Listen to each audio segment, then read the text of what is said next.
Madhya Pradesh cricket association Indore की team ने Gwalior cricket stadium में अपनी मेहनत का डंका बजवाया है। एमपीएल के सफल आयोजन के दौरान केंद्रीय मंत्री ज्योतिरादित्य सिंधिया ने एमपीसीए के ऑफिशियल पिच क्यूरेटर मनोहर जामले की पीठ थपथपाई है और पिच क्यूरेटर टीम का हौसला बढ़ाया। एमपी न्यूज के editor in chief doctor Mahendra Singh से खास चर्चा में पिच क्यूरेटर मनोहर जामले ने अपने अनुभव साझा किए।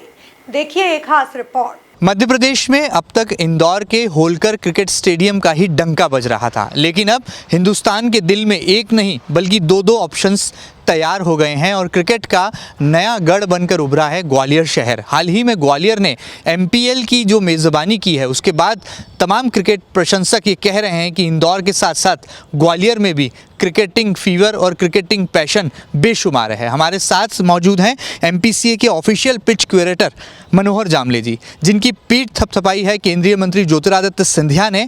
और वहाँ पर ये कहा जाए कि एमपीसीए ने जो रेड कारपेट खिलाड़ियों के लिए तैयार किया था वो वाकई में तारीफ़े काबिल रहा। किस तरह से पिच क्यूरेटर की पूरी टीम ने यहाँ पर मेहनत की है, कैसे ग्राउंड स्टाफ लगातार एडवर्स वेदर कंडीशन के बावजूद मैदान पर डटा रहा और जब हाई स्कोरिंग मैचेस हुए तो कैसे लगा कि ग्वालियर की पिच ने जो है इंदौर की पिच को भी जो है पीछे छोड़ दिया है। आइए जामले जी से बात करते हैं। सर, आपको बहुत सारी पहले तो बधाई, शुभकामनाएं, क्योंकि सिंधिया जी ने आपकी बहुत पीठ थपथपाई, प्रशंसा करी है और अब आप इंदौर के साथ साथ ग्वालियर को भी जो है एक हॉट क्रिकेट डेस्टिनेशन बनाने पर लगे हैं और कामयाब भी हुए हैं। क्या कहना चाहेंगे सर आप? पीठ जो थपथपाई है वास्तव में तो मेरी टीम की थपथपाई है, मेरा व्यक्तिगत उसमें केवल मार्गदर्शन था, तो मैं सारा श्रेय मेरी टीम को देता हूँ।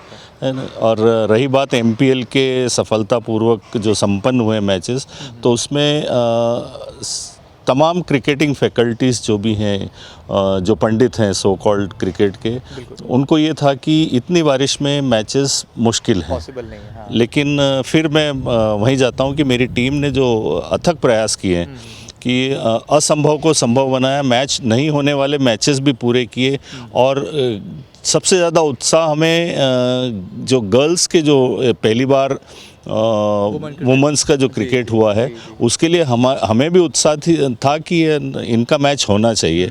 तो हमारी टीम ने मुझे एक ही बार बोला कि सर ये मैच तो करना है, तो मैं सारा श्रेय उनको ही देता हूँ कि उनकी जो दृढ़बद्धता थी और उनने जो संकल्पित भावना से मेरे को बोला कि सर ये लड़कियों का मैच करना है, तो उसके कारण वो बहुत अच्छा हुआ। और चूँकि आप जानते होलकर्स के समय से इंदौर क्रिकेट का गढ़ रहा है, पर चूँकि क्रिकेट एक भावनात्मक खेल हो गया देश में, तो हमारे मध्य प्रदेश के जो भी पदाधिकारी हैं उनकी भावना के अनुरूप एक और अंतर्राष्ट्रीय स्टेडियम जो ग्वालियर में नवनिर्मित हुआ है, तो पिछले साल हमने वहाँ पर उद्घाटन एमपीएल का किया था। और ऐसा था कि इस वर्ष यहीं पे इंदौर में होना था, पर चूंकि किसी कारण से वो वापस से हमको ग्वालियर शिफ्ट करना पड़ा, तो एक बहुत ही छोटे से समय के लिए हमको सूचना मिली कि ग्वालियर करना है। तो जो ग्वालियर की हमारी लोकल टीम है ग्राउंड स्टाफ की, उनको हमने यहाँ से पूरा निर्देशित किया क्या क्या करना है। और फिर मैं 10 दिन पहले यहाँ से जब ग्वालियर गया तो सब स्थिति जैसी चाहिए वैसी मिली और पूरा अनुकूल वातावरण मिला। और रही बात पिचेस की, तो इंदौर तो आप जानते हैं कि रन की बरसात होती है इंदौर में, और ये जो T20 या वनडे का मैचेस होते हैं बेसिकली ये रन्स के लिए जाने जाते हैं। तो जो भी दर्शक आते हैं उनका पैसा वसूल हो, वो भावना हम रख करके, पर चूँकि इस बार मौसम बहुत विपरीत था, फिर भी हमने बहुत कोशिश करी। और उसके साथ साथ इस बार सभी ने इस चीज़ को खुले मन से सराहा कि ग्वालियर की पिच पर रन भी बरसते हैं और विकेट भी गिरते हैं। हाँ सर, एक सवाल मेरे मन में है, मुझे लगता है क्रिकेट के तमाम फैंस भी जानना चाहेंगे कि जो ब्लैक सॉइल ट्रीटमेंट आपने दिया, आपको लग रहा था जबकि अपोजिट वेदर कंडीशंस हैं, बारिश लगातार हो रही है, मॉइस्चर ग्राउंड पर था, ऐसे में ये जो ब्लैक सॉइल का जो एक्सपेरिमेंट था ये कितना कामयाब रहा? क्योंकि हमने देखा है इंदौर में जब वनडे इंटरनेशनल मैचेस हुए या आईपीएल हुए तो यहाँ पर रनों की बहार तो बहुत रहती है, लेकिन विकेट्स में थोड़ी कंजूसी हो जाती है, वहाँ पर दोनों बैलेंस रहे, क्या खास था? इसमें मैं थोड़ा सा आपको 1-2 लाइन में टेक्निकली समझा देता हूँ। पिच प्रिपरेशन में 2 चीज़ें अहम भूमिका निभाती है। ओके। मॉइस्चर बैलेंस जी। और रोलर का वेट, ओके। ये आपको अपनी विवेक से यूज़ करना पड़ता है।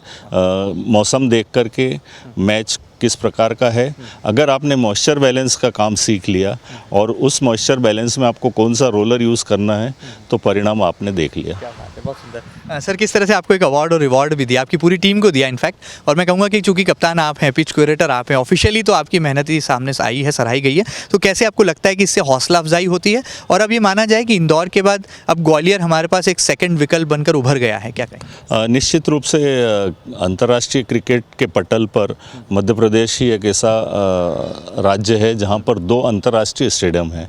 तो चूंकि इंदौर पुराना गढ़ माना जाता है और ग्वालियर भी अब उसी लाइन पर आ रहा है, वहाँ के दर्शकों में जो उत्साह देखा गया और वहाँ की उपस्थिति को देखकर ये बहुत आयोजकों को प्रोत्साहन मिला है कि आने वाले समय में और भी इस तरह के मैचेस वहाँ हों।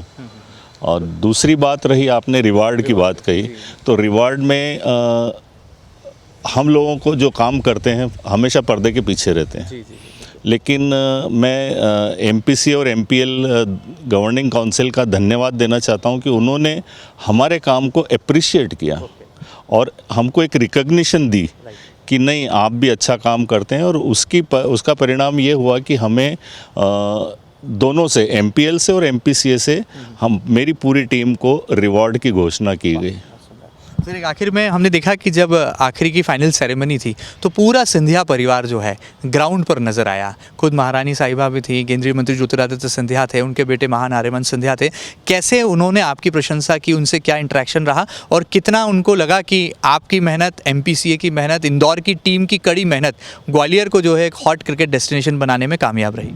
चूँकि बड़े महाराज से तो कुछ क्षणों के लिए ही मुलाकात होती है और उसी क्षण के मुलाकात में उन्होंने जो हौसला अफजाई की है वो मेरे को जीवन में हमेशा काम आएगी। उन्होंने ये कहा कि well done and keep it up.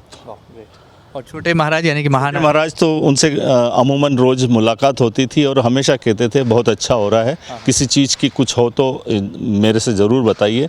But चूँकि एमपीसीए ने हमें इतना ट्रेन कर रखा है कि किसी भी परिस्थिति में हम मैच को कराने की स्थिति में आ जाते हैं। चलिए, बहुत सुंदर। तो देखिए, इंदौर का जो जज्बा है वो अब ग्वालियर में भी नज़र आने वाला है और ग्वालियर एक और बार नए क्रिकेटिंग गढ़ के रूप में जो है सबके सामने आता हुआ दिखाई दे रहा है। कहा यह जा सकता है कि एमपीसीए की पूरी टीम को रियल सैल्यूट करना चाहिए और ख़ासतौर पर पिच क्यूरेटर यानी कि जो पूरा गेम आप देखते हैं, जो आपको टीवी के पर्दे पर दिखाई देता है या मैदान पर आप स्टेडियम में जाकर लाइव देखते हैं, उसकी पीछे की जो कड़ी मेहनत है वो पिच क्यूरेटर और ग्राउंड्समैन की पूरी टीम करती है। और मुझे लगता है शायद एमपीएल की इस बड़ी कामयाबी के बाद ज़रूर एमपीसीए भी पिच क्यूरेटर से लेकर तमाम ग्राउंड्समैन तक का हौसला अफजाई करने के लिए ज़रूर आगे रहेगा। और आने वाले कल में इंदौर और ग्वालियर अब हमारे साथ एमपी में 2 डेस्टिनेशन, क्रिकेट के हॉट डेस्टिनेशन बनते हुए नजर आएंगे। फिलहाल मेरे सहयोगी अरुण यादव के साथ doctor Mahendra Singh, MP news, Indore.